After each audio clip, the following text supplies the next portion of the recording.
Darkness is usually thought of as the absence of light. Light is usually thought of as heat. So darkness without light should be cold, right? Why does Vueko seek an oxymoron like warm darkness? Her story is a sad one, like most in Made in Abyss. I briefly touched on it in my last video on chapter 58, which had much more of a focus on Faputa. So this video, although is a general overview on the newest chapter 59, I won't be covering everything and mainly just talk about Vueko because she is one of the most interesting characters from this arc and she really gets a highlight in this chapter.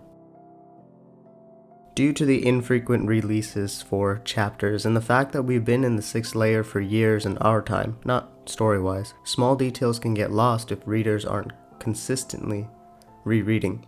Although Vueko hasn't been a focal point in our story for several chapters now, her role as the guidepost in the Genja flashback carries into the present timeline as she seeks fulfillment in life even though she believes someone as broken as her doesn't deserve it.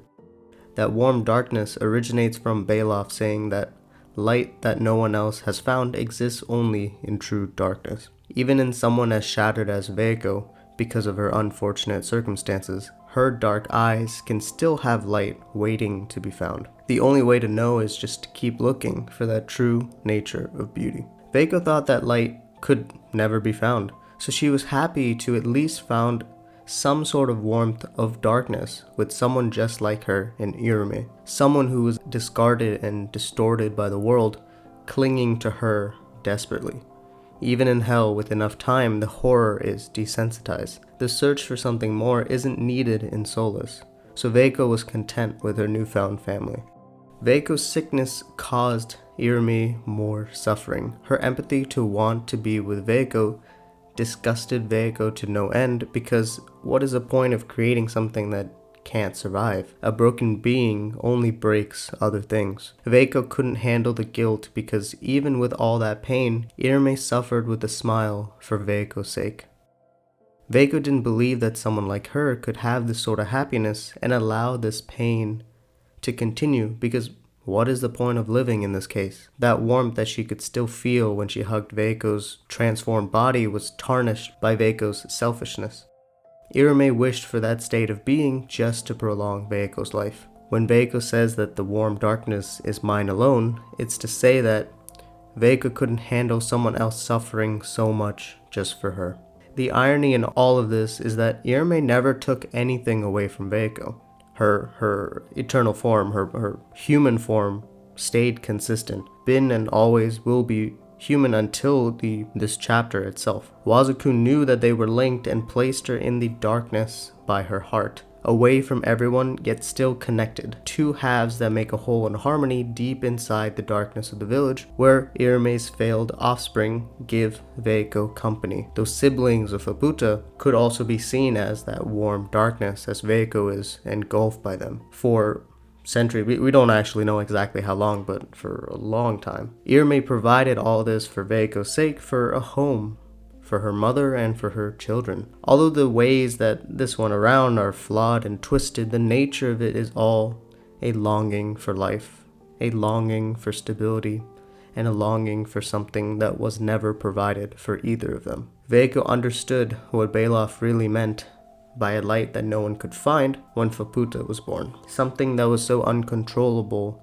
and pure, a fire that can't be tamed but filled with rage. That is the true source of the warm darkness. Very befitting for the cruel nature of this story, the parallels for last chapter and this chapter in terms of just rage and solidarity are strikingly beautiful. The way that Vueko was trapped inside her train of thought while climbing the stairs because that light of Faputa was calling out to her. We know all the way back from Vueko's introduction that she didn't even believe that she was human anymore because of how much time she spent inside that pit. So the curse and her nature were the least of her concerns, which is why it was very appropriate that she succumbs to the curse in this chapter. She is the last of the old Ganja that hasn't allowed for the accumulation to be passed on. So taking on the form of the Narehate is sadly fitting for Vueko. She turns into the thing that tried so hard to protect Vueko. The flip in the shading from light as Vueko remembers all the happy memories in the beginning of the chapter to the state that she is now in is beautifully done. And the symbolism of that shading is highlighted even more when Faputa is spit out of the dragon covered in that dark slime, showing us once again that Faputa is really that light in the darkness. Out of all that pain and suffering that Irumi had to go through, she ended up getting her wish granted in the form of Faputa. Although we never get to see the final interaction between Vueko and Faputa, and we may get it next chapter, we might not.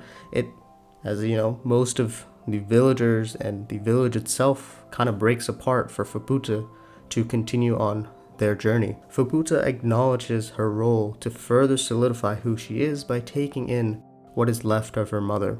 I never believed that any of the villagers would survive to the end of this arc because of the nature of their protection established early in Ilblue. So this is a great option to go with, as that single panel of Faputa cracking the foundations was so satisfying to see.